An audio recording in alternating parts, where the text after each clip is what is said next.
Okay बिस्मिल्लाहिर्रहमानिर्रहीम। इस class में हम टेंसेस डिस्कस करेंगे। हमने पिछले क्लास में डिटेल से टेंसेस पढ़े, इस बार हम जल्दी जल्दी कंपैरिजन करेंगे। टेंसेस इस्तेमाल हम क्यों करते हैं, इसकी डिफिनीशन क्या है, ठीक है, इसके एस्पेक्ट्स क्या है, इसकी नेचर क्या है, ठीक है, और स्ट्रक्चर्स क्या है, उसको डिस्कस करेंगे, ठीक है। सो बाद में लिखेंगे, आप यहाँ पर देख ले प्लीज़।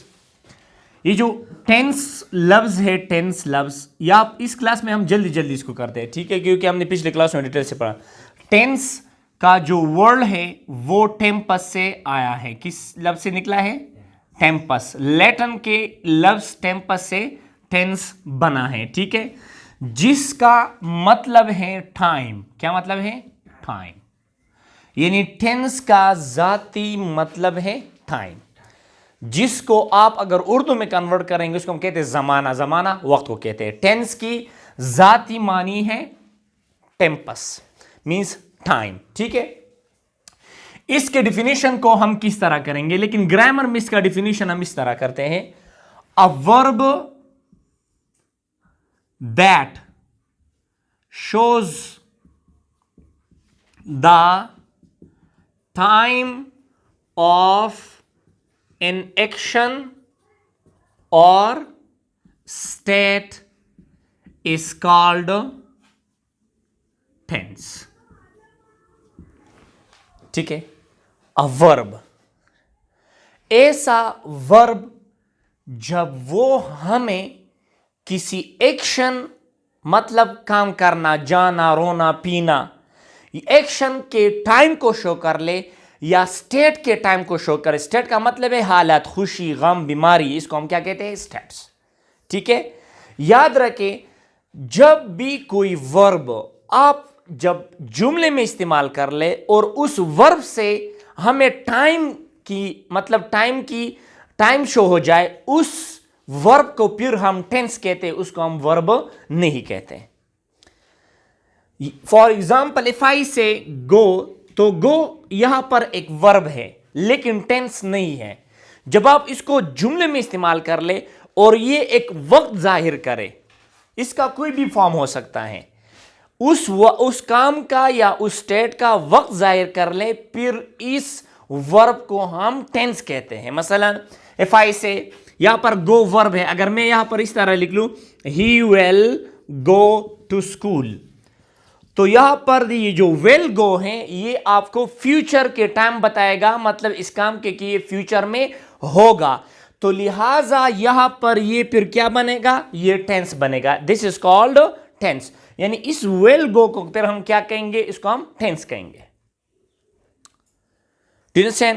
जब भी आप वर्ब को जुमलों में इस्तेमाल कर लें, ठीक है, और वो टाइम को शो कर लें, किस चीज को शो कर ले? टाइम को। किस चीज की टाइम? याद रखें, दो चीजों के टाइम, या एक्शन का टाइम, यानी जो एक्टिविटी होता है उसका टाइम, या स्टेट का टाइम शो कर ले, मतलब मसलन illness, happiness, sadness. For example, if I right here was और इज, ठीक है, यहां पर देख ले, मैंने लिखा है वाज और इज, दोनों वर्ब्स है, द वर्ब टू बी के फॉर्म्स है, ठीक है। और अगर इसको मैं जुमले में इस्तेमाल कर लूं, ही वॉज एल, वो बीमार था, तो वाज हमें बताता है कि ये जो हालत है इस बंदे पर, ये पास्ट टाइम में आ गया था, यानी ये पास्ट टाइम को शो करता है, तो लिहाजा यहां पर ये फिर क्या बनता है? इसको हम टेंस कहते हैं। Do you understand? तो टेंस का मतलब क्या है कि जब हम किसी भी वर्ब का कोई भी फॉर्म जुमलों में इस्तेमाल कर ले और ये वर्ब उस एक्शन का, उस स्टेट का टाइम शो कर ले कि ये एक्शन कब हुआ था, या कब हो रहा है, या कब होगा, ये हालात इस बंदे पर या इस शख्स पर कब आए थे, कब आएंगे, तो इसको हम क्या कहते हैं? इसको फिर हम कहते हैं tense. Do you understand? So tense, याद रखें, टेंस की कुछ एस्पेक्ट्स हैं। रिमेंबर, एस्पेक्ट के लिहाज से, एस्पेक्ट्स ऑफ द टेंसेस, या इसको हम कहते हैं aspects of the action and state, ठीक है। Aspect of the action and state. For example, okay, look at here please.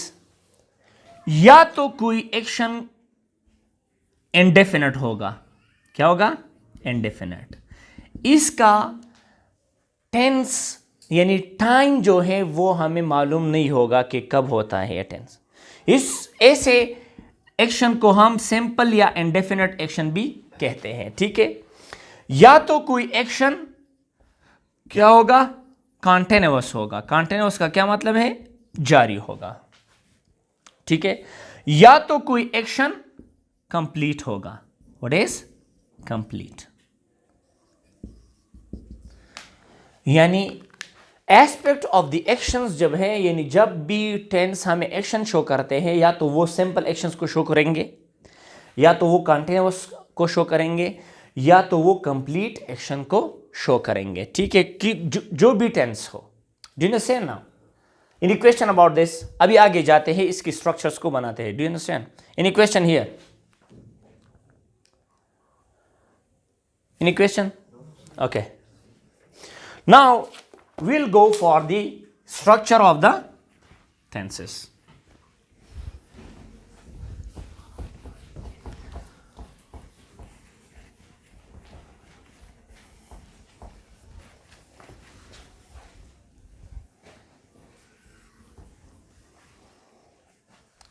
Okay, याद रखें टेंसेस को हम मेनली 3 बड़ों ग्रुप्स में तकसीम करते हैं। टेंसेस को जिस तरह हम टाइम को 3 बड़े ग्रुप्स में तकसीम करते हैं, इसी तरह टेंस को भी हम 3 बड़े ग्रुप्स में तकसीम करते हैं। फॉर एग्जांपल हमारे साथ है पास्ट टेंस, ठीक है, पास्ट टेंस, और इसी तरह present tense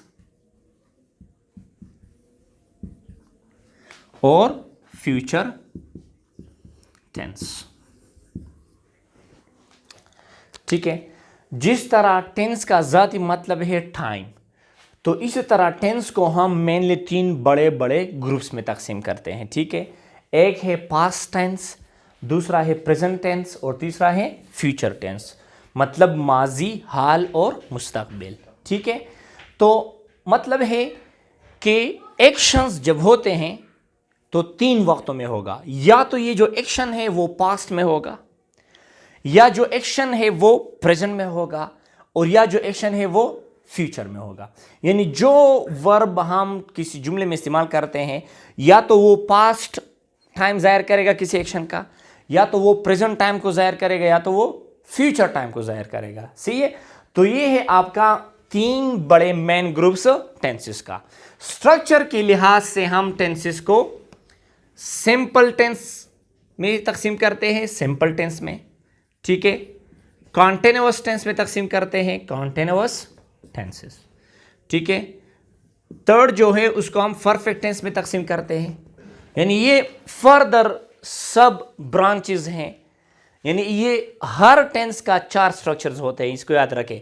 simple, continuous, perfect, क्योंकि वहां पर एक्शन जो है वो 3 अकसाम के होते हैं, सिंपल, कॉन्टिन्यूअस और परफेक्ट, ठीक है। इसी तरह इसको हम 4 में तकसीम करते हैं, simple tense, continuous tense, perfect tense and perfect continuous tense.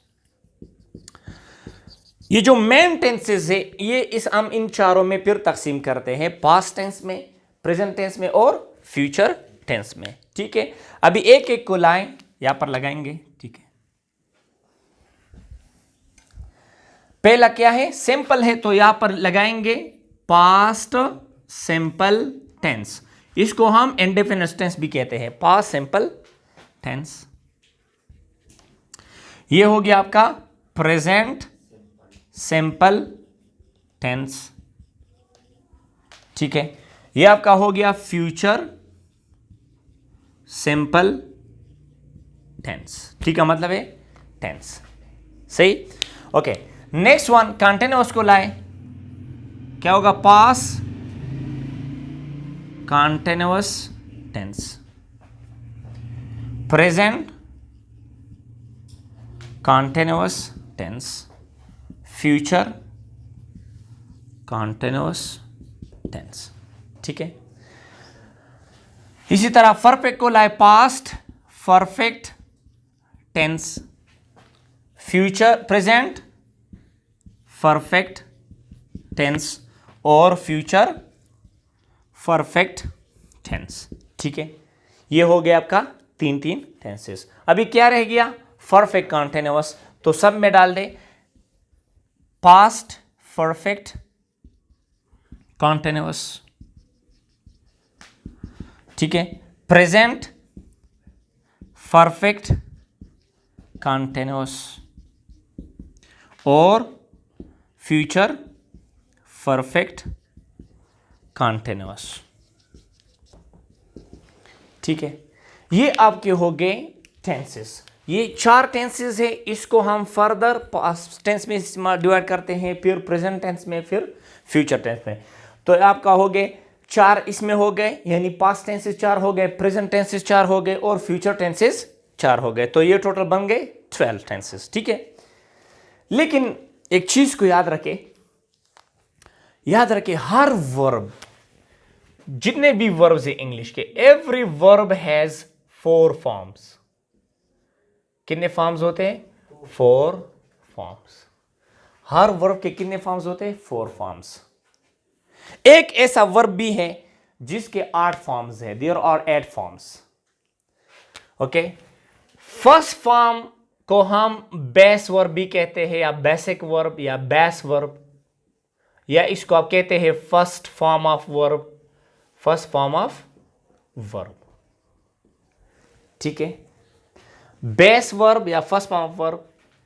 Second को हम कहते हैं सेकंड फॉर्म ऑफ वर्ब, या इसको आप क्या कहते हैं? ओके, पास्ट पार्टिसिपल भी कहते हैं। सही है। और फिर है आपके पास third form of the verb V3, और आखिरी जो फॉर्म है वो है V4, यानी ING form of the verb, जो ING पर खत्म होता है। फॉर एग्जाम्पल यहां पर देख ले मेरे साथ है गो, सेकंड फॉर्म इसका है वेंट, थर्ड फॉर्म है गॉन, फोर्थ फॉर्म है गोइंग। सही है। इसी तरह फॉर एग्जाम्पल हमारे साथ है सी, सेकंड फॉर्म है सॉ, थर्ड फॉर्म है सीन, फोर्थ फॉर्म है सीइंग। एक चीज है कि किस तरह हमें पता चलेगा कि किस तरह ये जो टेंस है वो टाइम को शो करते हैं, मुख्तलिफ टाइम को। तो लिहाजा ये जो टेंस वाला वर्ब होता है, यानी जो टेंस बनाता है, वो वर्ब अक्सर अपने फॉर्म को चेंज करता है। हर स्ट्रक्चर में वर्ब का अपना फॉर्म होता है। ठीक है, अपना ही फॉर्म लगाएंगे। They have a fix form.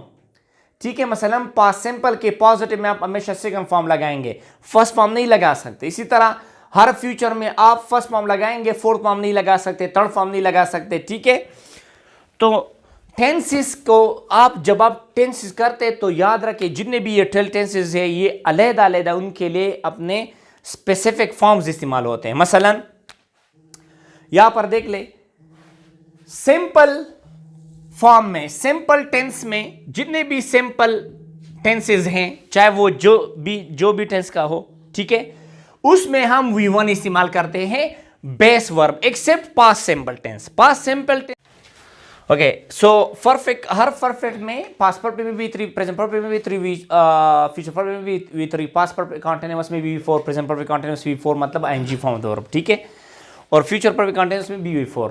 इसको जल्दी जल्दी खत्म करते हैं। ठीक है, now do you have any question here? Should we start? Any question?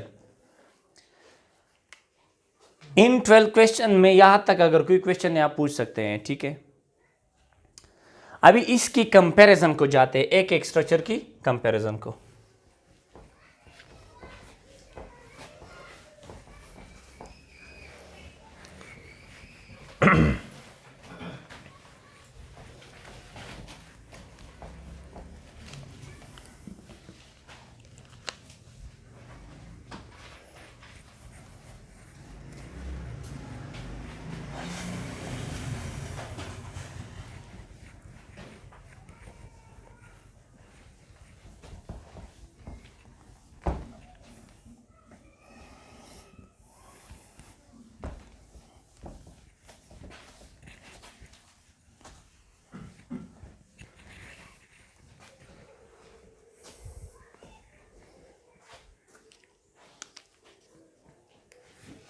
Okay,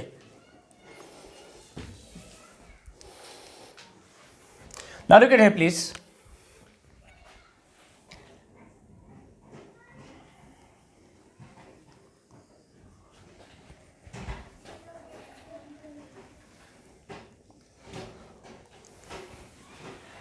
यहां पर लिखते हैं पास्ट सिंपल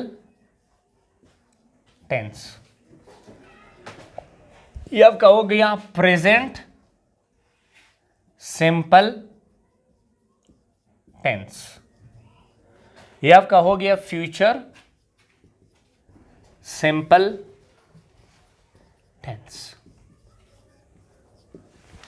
ठीक है, past simple tense, present simple tense and future simple tense. Now here is an interesting thing guys. पहले इसको structures को जरा डिफाइन करते हैं। ठीक है, स्ट्रक्चर्स को देख ले जरा। यहां पर पास्ट सिंपल में आप सब्जेक्ट लगाएंगे। सब्जेक्ट को आप जानते हैं, मतलब ही, शी, एट, आई, यू, इसको हम सब्जेक्ट कहते हैं। इसके बाद V2 लगाएंगे, यानी second form of the verb इस्तेमाल होगा। ठीक है, फिर रेस्ट ऑफ द सेंटेंस, यहां पर मैं शॉर्ट बनाता हूं, रेस्ट ऑफ द सेंटेंस। ये हो गया आपका पॉजिटिव स्ट्रक्चर। पी का क्या मतलब है? PT, positive structure. यहां पर मैं लिखता हूं PS, शॉर्ट शॉर्ट लिखता हूं ताकि जल्दी जल्दी हो जाए। सही है, पॉजिटिव स्ट्रक्चर में प्रेजेंट पास्ट सिंपल का सब्जेक्ट आएगा, सेकंड फॉर्म ऑफ वर्ब और rest of the sentence. Rest of the sentence का क्या मतलब है कि यहां पर ऑब्जेक्ट भी आ सकता है, कंप्लीमेंट भी आ सकता है, इसे ये एडवर्बियल क्लॉज भी आ सकता है, एक इन्फिनेटिव वर्ब भी आ सकता है। तो लिहाजा यहां पर इसलिए हम डायरेक्टली ऑब्जेक्ट नहीं लगाते। Rest of the sentence, rest of the sentence का क्या मतलब है कि वर्ब के बाद जो रेस्ट ऑफ द सेंटेंस है, यहां पर ऑब्जेक्ट भी हो सकते हैं। हर जुमले के साथ हम ऑब्जेक्ट नहीं लगाते, तो लिहाजा इसलिए हमने कहा रेस्ट ऑफ द सेंटेंस। बकाया जुमला जो है वो कुछ भी हो सकता है, कंप्लीमेंट भी हो सकता है, प्रीपोजिशनल फ्रेज भी हो सकता है, वो तो हमने पिछले क्लास में कहते हैं। सही है। नाउ ये जो प्रेजेंट सिंपल का पीएस यूजेस को बाद में करेंगे, कंपेयर करेंगे कि इसमें फर्क क्या है। अभी स्ट्रक्चर के फर्क को जरा देख लें। इसमें क्या होगा? सब्जेक्ट होगा, सही, plus V1 first form of verb होगा। ठीक है, यानी बेस वर्ब होगा, plus rest of the sentence. ठीक है, नेक्स्ट वन फ्यूचर सिंपल को देख ले। फ्यूचर सिंपल में क्या होगा? सब्जेक्ट होगा, प्लस वेल होगा, फर्स्ट फॉर्म ऑफ वर्ब होगा और रेस्ट ऑफ द सेंटेंस होगा, rest of the sentence. Understand? अभी इनकी स्ट्रक्चर को, ये भी हो गया आपका PS positive structure. Past simple structure को देख ले, क्या है इसमें? Subject V2 plus rest of the sentence को हम शॉर्ट कहते हैं प्लस रॉट्स। ठीक है, subject plus first form of verb plus rots, subject plus well plus first form of verb plus rots. इसको सिंपल टेंस क्यों कहते हैं? It is a question. Grammarian के मुताबिक इसको हम सिंपल टेंस इसलिए कहते हैं क्योंकि सबसे ज्यादा सिंपल स्ट्रक्चर इन टेंसेस के हैं। मतलब इसमें लंबे लंबे स्ट्रिंग्स नहीं होते, लंबे लंबे मतलब पार्ट्स ऑफ स्पीच यानी हेल्पिंग वर्ब्स और मॉडल ऑक्सिलरी वर्ब्स और जो भी चीजें वो नहीं होते। ठीक है, इसी वजह से इसको हम सिंपल टेंस कहते हैं क्योंकि इसका जो स्ट्रक्चर है वो क्या है? It is very simple, it is very short. Okay, so therefore it is called simple tense. दूसरी बात, दूसरी ग्रामरियंस कहते हैं कि सिंपल टेंस हम इसलिए इसमें को कहते हैं क्योंकि इसमें हम सिंपल स्टेटमेंट देते हैं। ये जो काम है उस वक्त जारी नहीं होगा। मसलन लिफाई से Jawad goes to school, Jawad school जाता है, तो इसका मतलब है कि वो ये काम आदतन करता है, उस वक्त नहीं करता जिस वक्त ये बात हो रहा है, जिस वक्त ये स्टेटमेंट मतलब बनाई जा रही है। ठीक है, इसलिए इसको हम कहते हैं सिंपल टेंस क्योंकि यहां पर सिंपल स्टेटमेंट्स हम देते हैं। वो काम या तो बाद में होगा या तो वो हैबिचुअल एक्शन होगा या तो वो फ्यूचर में होगा, लेकिन उस वक्त जब ये बात हो रही हो उस वक्त ये काम नहीं जारी होगा। सही है, तो लिहाजा इसलिए इसको हम कहते हैं सिंपल टेंस। इसका जो दूसरा नाम है इसको हम कहते हैं इंडेफिनिट टेंस। सिंपल टेंस या indefinite tense,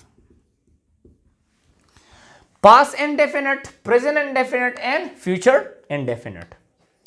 do you understand what we are saying? तो सब्जेक्ट होगा, V2 होगा और रेस्ट ऑफ द सेंटेंस होगा। सब्जेक्ट होगा, V1 होगा, रेस्ट ऑफ द सेंटेंस होगा। इसमें मैं टेस्ट लूंगा, याद रखे, पेपर में लूंगा, इसको सही तरीके से रट्टा पर याद कर, लेकिन याद कर ले। से subject plus well plus power plus rest of the sentence. ठीक है, now this is very easy. Look at here please. अभी इसके नेगेटिव को आते हैं, नेगेटिव स्ट्रक्चर को बाद में फिर एग्जाम्पल में दूंगा और इसकी यूजेस क्या है वो देंगे। सही है, नेगेटिव स्ट्रक्चर को देख ले। इसके नेगेटिव स्ट्रक्चर में क्या होगा? पास्ट सिंपल का जो नेगेटिव स्ट्रक्चर है NS का क्या मतलब है? Negative structure. ठीक है, तो इसमें सब्जेक्ट आप लगाएंगे, ठीक है, plus did not plus first form of verb plus rest of the sentence. ठीक है, यानी सब्जेक्ट होगा, डिड नॉट होगा, फर्स्ट फॉर्म ऑफ वर्ब और रेस्ट ऑफ द सेंटेंस होगा। याद रखें, मैंने आपको कहा था कि पास्ट सिंपल टेंस के पॉजिटिव स्ट्रक्चर में सेकंड फॉर्म ऑफ वर्ब इस्तेमाल होता है, उसकी नेगेटिव स्ट्रक्चर में फर्स्ट फॉर्म ऑफ वर्ब इस्तेमाल होता है। इसकी एक वजह है कि यहां पर डिड जो है ये ऑलरेडी सेकंड फॉर्म है डू का, तो इसलिए हम फर्स्ट फॉर्म ऑफ वर्ब इस्तेमाल करते हैं। ठीक है, इसकी जो नेगेटिव स्ट्रक्चर है NS मतलब नेगेटिव स्ट्रक्चर किसका? प्रेजेंट सिंपल का। वो क्या है? उसमें आप सब्जेक्ट लगाएंगे, ठीक है, plus does not, do not plus first form of verb plus rest of the sentence, ये लगाएंगे आप। ठीक है, यानी यहां पर या तो डज नॉट हेल्पिंग वर्ब आएगा नेगेटिव में, या तो डू नॉट आएगा। अभी आप बाद में बताएंगे कहां पर डू नॉट आता है, कहां पर डज नॉट, और फिर फर्स्ट फॉर्म ऑफ वर्ब। ठीक है, इसके स्ट्रक्चर को देख ले। NS फ्यूचर सिंपल का स्ट्रक्चर सब्जेक्ट आएगा plus well plus not plus first form of verb plus rots. ठीक है, ये आपका हो गया नेगेटिव स्ट्रक्चर, यानी यहां पर सब्जेक्ट होगा, वेल होगा, not plus first form of verb plus rest of the sentence. ठीक है, ये हो गया आपके नेगेटिव स्ट्रक्चर्स। अभी आते हैं उसकी इंट्रोगेटिव। फिर एक एक जुमला, एक एग्जांपल्स हम इसमें पर बनाएंगे, फिर यूज भी करेंगे। पहले स्ट्रक्चर्स को जाते हैं। इसके इंट्रोगेटिव स्ट्रक्चर को देख ले। IS का मतलब है इंट्रोगेटिव स्ट्रक्चर। इसमें क्या होगा? सब्जेक्ट पहले, यहां पर चूंकि यहां पर इंट्रोगेटिव स्ट्रक्चर मतलब जिसमें आप सवाल करते हैं, जिसमें आप क्वेश्चन बनाते हैं, तो हेल्पिंग वर्ब को आप सब्जेक्ट से बाहर लाएंगे। ठीक है, डेड लाए बाहर, फिर सब्जेक्ट होगा, फिर फर्स्ट फॉर्म ऑफ वर्ब, फिर रॉट्स यानी रेस्ट ऑफ द सेंटेंस, और आखिर में साइन ऑफ इंटरोगेशन, क्योंकि ये क्वेश्चन है, क्वेश्चन हम बनाते हैं। ठीक है, ये कब इस्तेमाल करेंगे अभी तो वो आ रहे हैं। सी नाउ लुक एट हियर। इसका देख ले, यहां पर हेल्पिंग वर्ब को बाहर निकाले, does, do plus subject plus first form of verb plus rest of the sentence. ठीक है, और साइन ऑफ इंटरोगेशन। ठीक है, नेक्स्ट वन ए है well plus subject plus first form of verb plus rest of the sentence. ठीक है, interrogative जब आप बनाते हैं, याद रखिए सिर्फ और सिर्फ जो हेल्पिंग वर्ब है, ऑक्सिलरी वर्ब, उसको सब्जेक्ट से बाहर लाएं, उसको फिर हम सवाल उस टेंस में पूछ सकते हैं। We can ask questions. ठीक है, तो ये आपका हो गया मतलब पॉजिटिव स्ट्रक्चर, नेगेटिव स्ट्रक्चर और इंट्रोगेटिव। एक दूसरा भी है इंट्रोनेगेटिव स्ट्रक्चर। वो जो इंट्रोनेगेटिव स्ट्रक्चर है वो किस तरह आप बनाएंगे?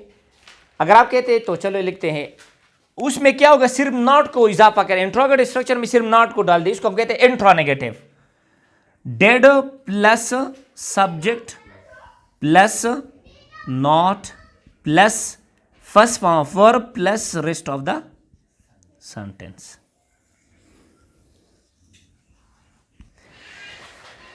ठीक है, यहां पर क्या होगा, does do plus subject plus not plus first form of verb plus rest of the sentence और साइन ऑफ इंटरोगेशन, क्योंकि ये भी इंट्रोगेटिव क्वेश्चंस है, इंट्रोनेगेटिव, तो लिहाजा साइन ऑफ इंटरोगेशन होना चाहिए। फिर दोबारा आप वेल लगाएंगे, सब्जेक्ट लगाएंगे, ठीक है, फिर नॉट, फिर फर्स्ट फॉर्म ऑफ वर्ब, फिर रेस्ट ऑफ द सेंटेंस और साइन ऑफ इंटरोगेशन। तो ये आपके बन गए स्ट्रक्चर्स। जितने भी स्ट्रक्चर्स है ये 3 टेंसेस का स्ट्रक्चर बन गए, पास्ट सिंपल टेंस का, प्रेजेंट सिंपल टेंस का और फ्यूचर सिंपल टेंस का। ये जो है ये इनके स्ट्रक्चर्स है। अब इसके कंपैरिजन को देख लें, ठीक है।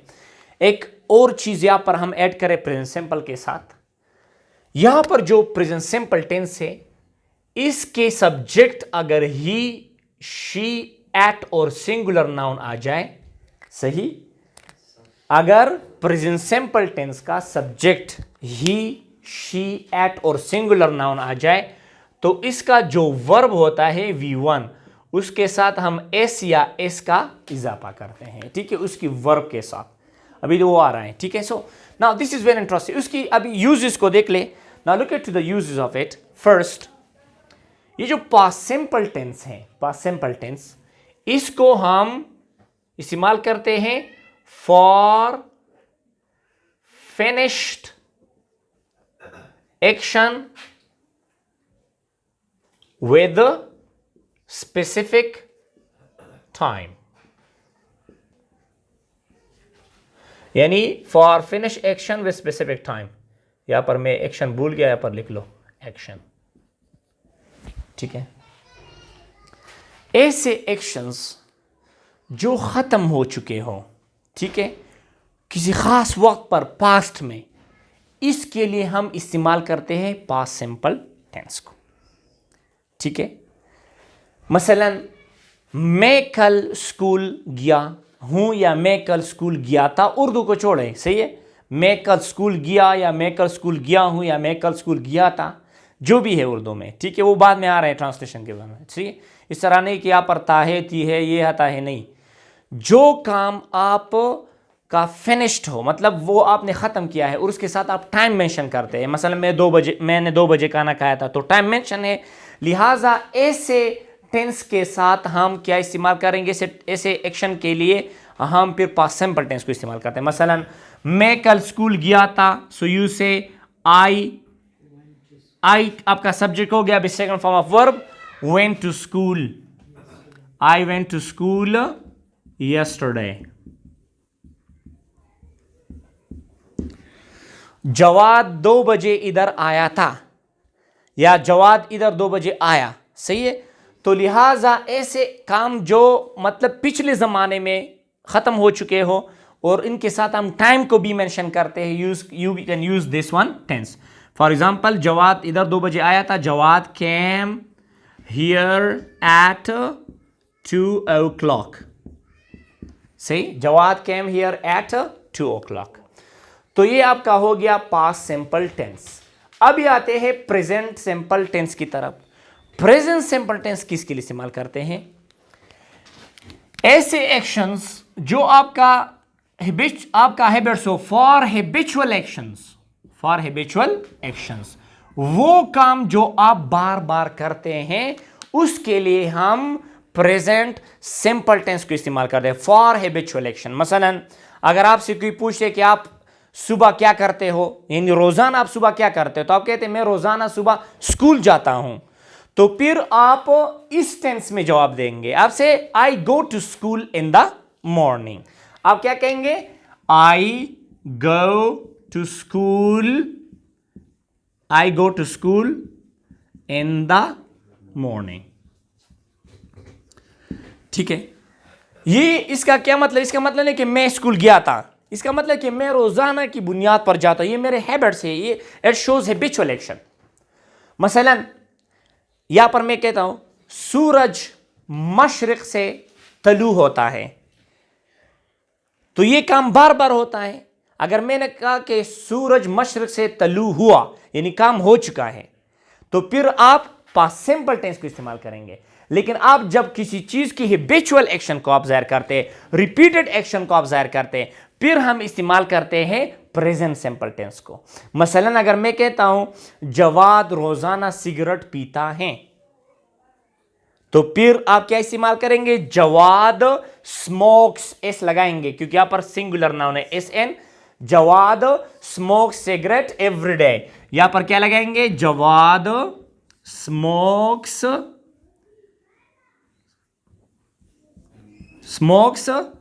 Cigarette everyday. Jawad smokes cigarette everyday, ठीक है। ओह सॉरी यार, जवाद स्मोक्स सिगरेट एवरीडे। तो इसका मतलब है कि जवाद ये काम क्या करता है? रोजाना करता है। अगर मैं इस तरह कहूं आज सुबह जवाद ने एक सिगरेट पिया था, तो फिर क्या इस्तेमाल करेंगे? पास्ट सिंपल को, क्योंकि यहां पर आप खत्म एक्शन के बारे में आप बात करते हो, आप फिनिश एक्शन के बारे में बात करते हो। Today Jawad smoked one cigarette, smoked second form इस्तेमाल करेंगे, स्मोक्ड वन सिगरेट, ठीक है। अभी फ्यूचर सिंपल के लिए आते हैं। फ्यूचर सिंपल कौन से एक्शंस के लिए इस्तेमाल करते हैं?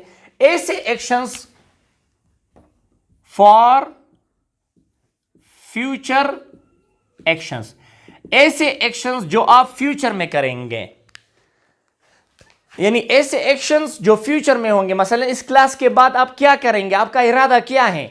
आप घर जाओगे, आप खाना खाओगे, जवाद मूवी देखेगा, उसामा कुरान मजीद का तिलावत करेगा। तो इन तमाम एक्शंस के लिए हम फ्यूचर सिंपल टेंस को इस्तेमाल करते हैं। Do you understand? We use future simple tense. मसलन इस क्लास के बाद हम चाय पीएंगे, so you will say we will take tea after this class, we will take tea after this class, ठीक है। सो मसलन हामिद शादी करेगा, सो हाउ यू विल से Hamid will get married in the future. After 20 years, maybe, sir. Maybe, okay. After 20 years, yeah, you will become 60 years old. After that time, you will do the marriage. After 5 years. Hey, don't talk. Okay, so this was actually simple uses. ये habitual action के लिए इस्तेमाल होता है। ये जो आप future में आपका प्लान हो या आपका प्लान ना हो, आपका डिसीजन हो या ना हो, लेकिन आप फ्यूचर में जो करते हैं उसके लिए हम क्या इस्तेमाल करते हैं? फ्यूचर सिंपल टेंस को, ठीक है। एक और चीज यहां पर आ रहा है, अभी वो हम करेंगे। Now look at here please. ऐसे काम जो आप खत्म कर चुके हो, इस क्लास से पहले जितने भी आप काम कर चुके हो, इसके लिए हम इस्तेमाल करते हैं पास्ट सिंपल टेंस को। आपने खाना खाया था, तुम इधर आ गए थे, जवाद रोया था, जितने भी काम है इसके लिए हम क्या इस्तेमाल करते हैं? Past simple tense. जो आप रोजमर्रा की बुनियाद पर कर रहे हैं, वो काम जो आप बार बार करते हैं, हर रात आप जो काम करते हो, हर सुबह जो काम करते हो, आपका रिपीटेड एक्शन है। आप रोजाना एकेडमी को आते हैं ना, अगर आपको कोई पूछे कि आप 4 बजे क्या करते हो, तो आप कहते हैं मैं एकेडमी जाता हूं, तो आप कहेंगे I go to academy, you will say I go to academy. अगर हमसे कोई पूछे कि जो वो लड़की वो क्या करती है, वो यहां पर क्लासेस लेती है, तो हम कहेंगे 4 बजे वो क्या करती है, यहां पर वो क्लासेस लेती है, हम कहेंगे वो 4 बजे यहां पर क्लासेस लेती है, तो यू विल से शी के साथ क्या लगाएंगे? टेक या टेक्स? टेक्स। क्या यहां पर शी है, यहां पर एस लगाएंगे। She takes classes here, she takes classes here. Do you understand? Okay, now here is an interesting thing. जो काम खत्म हो चुके हो इसके लिए इस्तेमाल करते हैं पास्ट सिंपल टेंस। जो आप रोजमर्रा की बुनियाद पर करते हो इसके लिए इस्तेमाल करेंगे प्रेजेंट सिंपल टेंस को। हां, ये भी फ्यूचर के लिए इस्तेमाल हो सकता है जिस तरह ये इस्तेमाल हो सकता है। लेकिन अगर आप इसको फ्यूचर के लिए इस्तेमाल करते हैं फिर इसके साथ वो एडवर्ब ऑफ टाइम होगा, वो फ्यूचर स्केजुअल एक्शन जो है वो होगा। अगर मसलन मैं कहता हूं हमारा क्लास 4 बजे शुरू होगा तो आप इसको भी इस्तेमाल कर सकते हैं, our class starts at 4 o'clock, और इसको भी इस्तेमाल कर सकते हैं, our class will start at 4 o'clock। दोनों फ्यूचर की बात करता है, लेकिन ये तब हम फ्यूचर के लिए इस्तेमाल करेंगे जब आप फ्यूचर एडवर्ब ऑफ टाइम इस्तेमाल करेंगे। मसलन कल सुबह 9 बजे बस पहुंचेगी, मतलब रोजाना ये जो बस है ये रोजाना उसी वक्त पर पहुंचता है। तो आप इस तरह कह सकते हैं the bus will arrive at 9 o'clock tomorrow. You can also use this one, the bus arrives, bus singular noun है तो s लगाएंगे, the bus arrives at 9 o'clock tomorrow। ये भी फ्यूचर के लिए आप इस्तेमाल कर सकते हैं, लेकिन एक शर्त पर, वहां पर आप फ्यूचर एडवर्ब ऑफ टाइम लगाएंगे। मसलन अगर मैं कहता हूं हमारा एग्जाम अक्टूबर में शुरू होगा, फ्यूचर की बात है ना, तो आप इसको भी इस्तेमाल कर सकते हैं और इसको भी इस्तेमाल कर सकते हैं। Our exam starts in October, और यहां पर इस तरह भी कह सकते हैं our exam will start in October, दोनों ही ठीक हैं। लेकिन ये जो एक्शन है जब आप इसको फ्यूचर के लिए इस्तेमाल करेंगे तो इसका क्या मतलब, वो कहता है इसका ये मतलब हो कि हर अक्टूबर में एग्जाम शुरू होगा, हर अक्टूबर में, मतलब फिक्स स्केड्यूल होगा उस एक्शन का। अगर हम कहते हैं हम रेगुलर 9 बजे पर क्लास लेंगे तो आप फिक्स शेड्यूल की बात करते हैं कि जो एक्शन है वो बार बार होगा, तो फिर आप इसको इस्तेमाल कर सकते हैं। Do you understand? For future schedule regular actions, यानी वो काम जो फ्यूचर में रेगुलर उस फिक्स टाइम पर होते हैं तो आप फिर इसको इस्तेमाल करेंगे, वन टाइम नहीं, वन टाइम के लिए तो ये इस्तेमाल करेंगे। लेकिन जब अगर हम कहते हैं कि सीएसएस का एग्जाम हर अक्टूबर में होता है तो आप कह सकते हैं CSS exam will start in every October, और CSS exam will start in October. You can also say CSS exam starts in October because it has a fixed schedule. Do you understand? Okay, so इसके negative को देख ले। Negative में क्या इस्तेमाल करते हैं? सब्जेक्ट, डेड नॉट और फर्स्ट फॉर्म ऑफ वर्ब। उसके नेगेटिव को देख ले। अगर यहां पर ही, शी, इट और सिंगुलर नाउन है तो नेगेटिव में डज नॉट लगाएंगे, याद रखें क्या लगाएंगे? Does not. अगर आई, यू, वी, दे और प्लूरल नाउन है उसके साथ हम डू नॉट लगाते हैं, वो तो हमने पिछले टेंसेस में क्या था पर तो हम रिव्यू करते हैं, ठीक है। सो जब आप किस पास में कोई काम नहीं करते और कोई आपसे पूछते हैं कि आपने वो काम किया है, तो आपने कहा सॉरी सर मैंने काम नहीं किया है, मैं स्कूल नहीं गया था, या मैं स्कूल नहीं गया, मैंने नमाज नहीं पढ़ा, जवाद ने खाना नहीं खाया। यानी फ्यूचर में जो एक्शन आपने नहीं किए हैं उसके लिए आप पास में आपने जो एक्शन नहीं किए हैं, मतलब वो एक्शंस जो आपने नहीं किए हैं तो उसके लिए पास का नेगेटिव टेंस इस्तेमाल करते हैं। मसलन मैं कल स्कूल नहीं गया था, तो ये काम नहीं हुआ था, तो आप उसके लिए पास्ट सिंपल टेंस का नेगेटिव इस्तेमाल करेंगे, ठीक है। तो आप कहेंगे I did not go to school yesterday. इसका क्या मतलब है कि जो काम था ये कल नहीं हुआ था। मसलन मैंने खाना नहीं खाया, so you say I did not eat the meal. याद रखें क्या कहेंगे? I did not eat the meal. क्यों ईट द मील इस्तेमाल करते हैं? आप अगर स्ट्रक्चर में देख ले, यहां पर क्या इस्तेमाल होता है? First form of verb. एक और चीज, फर्स्ट फॉर्म वर्ब इसलिए आता है कि यहां पर जो डेड है वो ऑलरेडी सेकंड फॉर्म है किसका? डू का। यहां पर ये डू का सेकंड फॉर्म डेड आया है तो लिहाजा दूसरे सेकंड फॉर्म की जरूरत नहीं होती, इसलिए हम ओरिजिनल फॉर्म लगाएंगे, ठीक है। तो ओरिजिनल फॉर्म क्या है? वो है फर्स्ट फॉर्म ऑफ वर्ब, ठीक है। अभी आते हैं subject plus does not plus do not plus first form of verb plus rest of the sentence. इसको देख ले। जो काम आप हैबिचुअली नहीं करते, मतलब बिल्कुल आप नहीं करते, डू यू अंडरस्टैंड?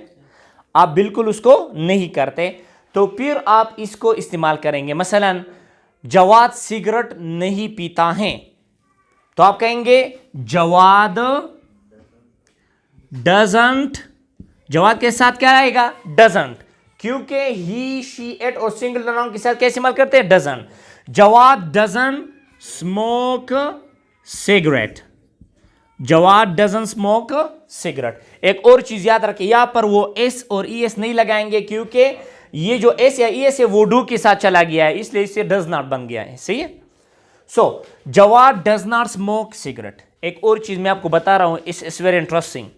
अगर मैं यहां पर कहता हूं जवाद इज नॉट, कंटिन्यूअस इस्तेमाल करता हूं, कंटिन्यूअस हमने नहीं किया है लेकिन यहां पर मैं simple example, Jawad is not smoking cigarette, और मैं लिखता हूं Jawad does not smoke cigarette. अगर मैं कहता हूं Jawad is not smoking cigarette और मैं कहता हूं Jawad does not smoke cigarette, जब हम कहते हैं Jawad does not smoke cigarette, इसका मतलब है वो उसने जिंदगी में कभी भी सिगरेट नहीं पिया है। अगर हम कहते हैं Jawad is not smoking cigarette, इसका मतलब है वो अभी नहीं करता, बाद में एक सिगरेट फिर पिएगा। सो ये टेम्पररी एक्शन के लिए इस्तेमाल होता है, जो टेम्पररी नहीं हो रहा है। सही है। ये परमानेंट जो काम नहीं होता। मसला अगर मैं कहता हूं हमीद इज नॉट टेलिंग लाई, हमीद झूठ नहीं बोलता, इसका मतलब अभी नहीं बोलता, बाद में बहुत चीजें, मतलब बहुत से एयरप्लेन्स को उड़ाते हैं। ठीक है। So you can say like that. लेकिन अगर मैं कहता हूं Hamid does not tell lie, it means it is a habitual action, वो कभी भी ये नहीं करता। जब भी किसी का परमानेंट एक्शंस आप बताते कि उसका ये परमानेंट एक्शन नहीं है, मसलन अगर आपका बाप नस्वार नहीं करता तो आप कहेंगे my father does not snuff. इस तरह नहीं कि माय फादर इज नॉट स्नफिंग, इसका मतलब अभी वो नहीं करता, बाद में कुछ वो कोई पिंच लेगा बाद में। सी सो अगर यहां पर हम कहते हैं he did not smoke cigarette, तो इसका ये मतलब हो कि वो पास में उसने नहीं किया है, प्रेजेंट में हमें पता नहीं है, मतलब पास में ये काम नहीं हुआ, he did not smoke cigarette. Understand? यानी पास में ये काम नहीं हुआ था, शायद फ्यूचर में होगा, शायद प्रेजेंट में होगा, लेकिन उसके साथ हमारा काम ताल्लुक नहीं है। यानी पास जो नेगेटिव है वो पास की नेगेटिव एक्शंस, मतलब वो एक्शन जो आपने नहीं किए उनके बारे में है। ठीक है। लेकिन यहां पर अगर आप इसको डिस्क्राइब करते ये परमानेंट एक्शन जो आप नहीं करते, आपका वो आदत जो आप में नहीं है, तो आप इस तरह के, मसलन if you say Zakir sir does not take class, तो इसका मतलब होगा कि he never takes class. If I say Zakir sir is not taking class, तो इसका मतलब है आज वो क्लासेस नहीं लेगा। So it shows a permanent habit. Okay. So look at here please. अभी इसके नेगेटिव को आएंगे। ये जो नेगेटिव है फ्यूचर सिंपल का, ये फ्यूचर सिंपल में कोई काम नहीं होगा इसके बारे में बताता है, कोई आदत और कोई और चीज के बारे में नहीं बताता। मसलन मैं घर नहीं जाऊंगा, सो you say I will not go home, यानी ये फ्यूचर में ये काम नहीं होगा, आई विल नॉट गो होम। ठीक है। जवाद सिगरेट नहीं पिएगा, सो इट मींस ये जो सिगरेट पीने का काम है ये फ्यूचर में नहीं होगा। You say Jawad will not smoke cigarette, Jawad will not smoke cigarette. Do you understand? यहां पर देख लीजिए जो विल नॉट है, इसको अमेरिकन और ब्रिटिश जो है उसको शॉर्ट फॉर्म में प्रोनाउंस करते हैं, इसको हम कहते हैं वोंट। मसलन आई विल नॉट गो, ब्रिटिश कहते हैं आई वोंट गो, आई वोंट गो। याद रखिए एक और चीज, ये प्रॉमिसेस के लिए भी इस्तेमाल होता है। अगर आप कहते हैं I will not tell lie, इसका मतलब है कि पहले मैं झूठ बोलता था, अभी नहीं बोलूंगा इसके बाद। ये it is use for future promises. After this class I will work hard. ठीक है। तो इसका मतलब यानी पहले मैं नहीं करता था, इस क्लास के बाद मैं ये रेगुलर करूंगा। तो फॉर फ्यूचर प्रॉमिसेस के लिए भी ये टेंस हम इस्तेमाल करते हैं। ठीक है। इसके और भी इस्तेमाल है, लेकिन अगर हम बहुत ज्यादा डिटेल से जाएंगे तो फिर आप कंफ्यूज होंगे। एक और चीज यहां पर मैं बता रहा हूं, ये जो पास्ट सिंपल टेंस है इसका कोई ताल्लुक प्रेजेंट टेंस के साथ नहीं होगा। प्रेजेंट मसलन अगर मैं कहता हूं Pakistan won the world cup in 1992, इसका मतलब है वो जीत चुका है, अभी उसके प्रेजेंट में कोई ताल्लुक नहीं है। मसलन अगर मैं कहता मैंने इम्तिहान दिया है, you say I took my exam, तो इसका मतलब अभी रिजल्ट भी आ गया है और कुछ नहीं है प्रेजेंट में, इसके इफेक्ट्स प्रेजेंट में नहीं होंगे। कुछ ऐसे टेंसेस अभी आ रहे हैं उसके इफेक्ट प्रेजेंट में भी होते हैं। ठीक है। अल्लाह का काम है कंप्लीट हो चुका होगा किसमें, पास में, लेकिन प्रेजेंट में उसके कोई इफेक्ट नहीं होंगे, ठीक है। So okay, for example you से Amjad will come regularly from tomorrow to this class। तो इसका मतलब है पहले ये काम नहीं होता था, अभी फ्यूचर में होगा। और साथ में यहां पर जो पास टेंस है इसका कोई आसार, कोई ताल्लुक नहीं है प्रेजेंट टाइम के साथ या प्रेजेंट वक्त के साथ, ठीक है। सो इसकी इंट्रोगेटिव को देख लें। इंट्रोगेटिव के साथ क्या लगाएंगे, आगे हम डेड लगाएंगे, ठीक है। फॉर एग्जाम्पल क्या, अभी आप पूछते हैं पास्ट एक्शंस के बारे में कि क्या ये काम हुआ था या नहीं हुआ था। मसलन क्या आप नमाज पढ़ चुके हो, सो यू से did you perform the prayer, did you perform the prayer, ठीक है, did you perform the prayer. अगर आप प्रेजेंट में किसी हैबिट्स के बारे में पूछते हैं, फॉर एग्जाम्पल क्या आप ये काम करते हो, तो आप कहेंगे डू यू परफॉर्म, क्या आप नमाज पढ़ते हो, do you perform the prayer, do you perform the prayer. Sign of interrogation को याद रखें। अभी आप फ्यूचर के बारे में मालूमात करके या क्या ये काम फ्यूचर में होगा, तो आप कहेंगे well you perform the prayer, will you perform the prayer। Now here is an interesting thing guys, will you perform the prayer, do you perform the prayer and did you perform the prayer।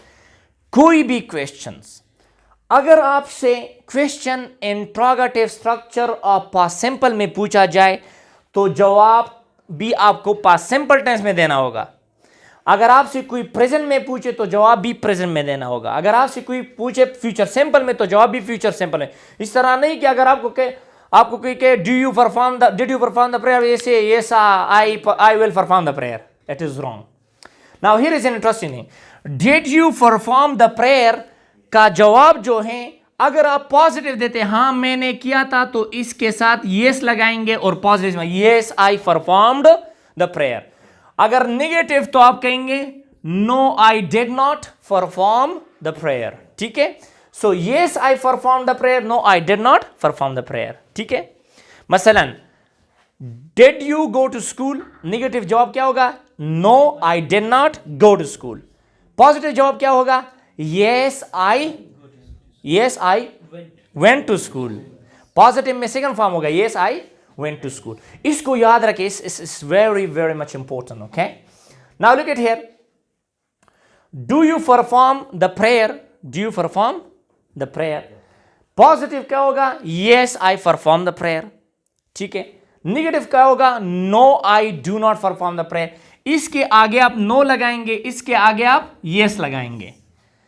इसी तरह अगर आप किसी third person के बारे यानी ही she it और singular के फिर आप डज लगाएंगे। मसलन क्या वो स्कूल जाती हैं सुबह, does she go to school in the morning, हाँ वो स्कूल जाती है, yes she goes to school in the morning. इस तरह नहीं yes she does go to school in the morning, आप कहेंगे yes she goes to school in the morning. Negative, no she does not go to school in the morning.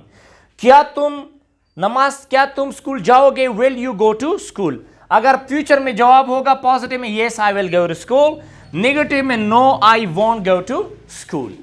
Interrogative तो बहुत आसान है, did you not perform the prayer, ये emphasize, इस और इसमें क्या फर्क है, ये एम्फेसाइजेशन शो करता है किस पर, पॉजिटिविटी पर। हम अक्सर कहते हैं क्या आपने नमाज नहीं पढ़ा, तो यहां पर हम क्या कहते हैं, हम प्रेशर शो करते हैं किस पर, कि मुझे आंसर किस चीज में चाहिए, पॉजिटिव में चाहिए। See, the pressure goes or the emphasization goes on the positivity. यानी मुझे positive, did you not eat the meal? Yes, I ate the meal. Do you understand?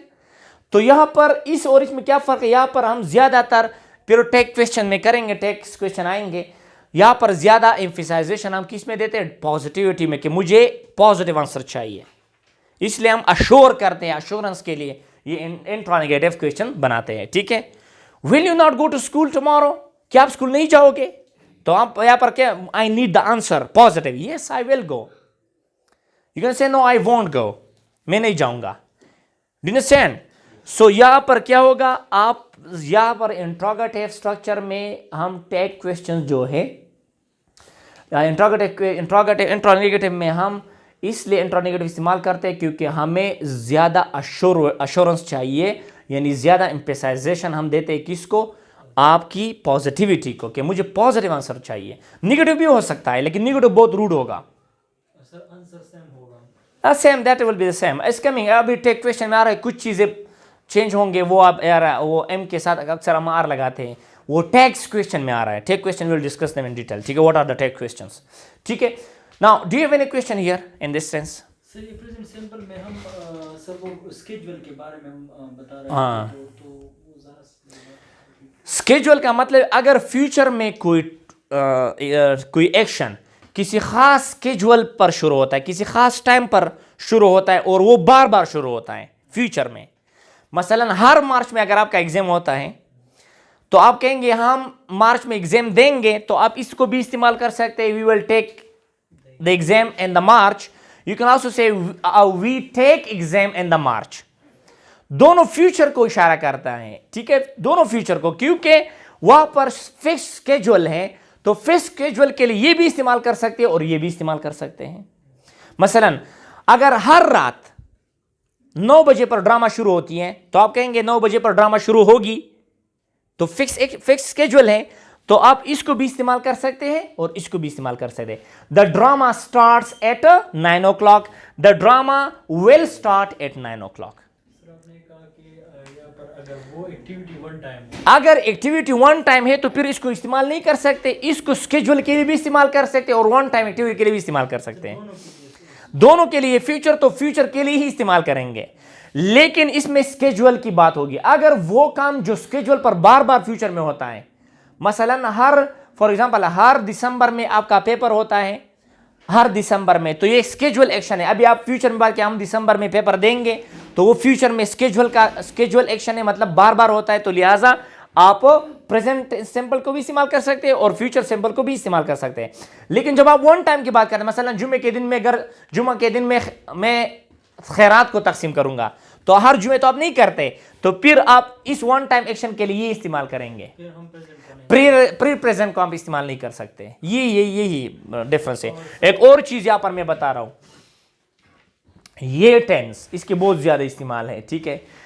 इस टेंस को हम कमेंट्री में भी इस्तेमाल करते हैं, प्रेजेंट इवेंट्स के लिए, कंटीन्यूअस एक्शन के लिए, यानी कंटीन्यूअस एक्शन के लिए भी इस्तेमाल होता है। मसलन अफरीदी अभी बॉल लेता है और बॉल बाहर मतलब जा रही होती है, सो आप कहेंगे oh this time Afridi bowls and the ball goes out of the boundary ना, वो बॉल जारी है, मतलब वो क्रिकेट तो जारी है, लेकिन हम जो इवेंट्स है वो प्रेजेंट सिंपल टेंस में बता रहे हैं। Okay, this time Shoaib Akhtar comes out and Afridi bowls, oh this time the ball goes in the gully, so the ball goes in the gully. Allah का ये जो प्रेजेंट, ये बॉल जो है वो अभी मतलब जारी है, उसकी जो एक्शंस है वो जारी है, फिर भी हम इसको इस्तेमाल करते हैं। Do you understand? So this mean we can use it for commentary के लिए हम ये टेंस को इस्तेमाल करते हैं। Do you understand?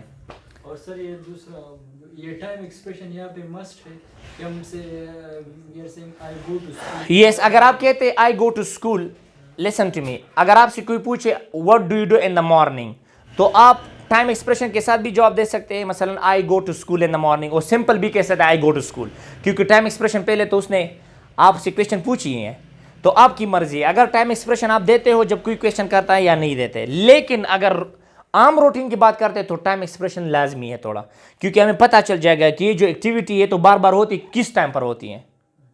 तो in the morning, at 2 o'clock, at evening, in 2000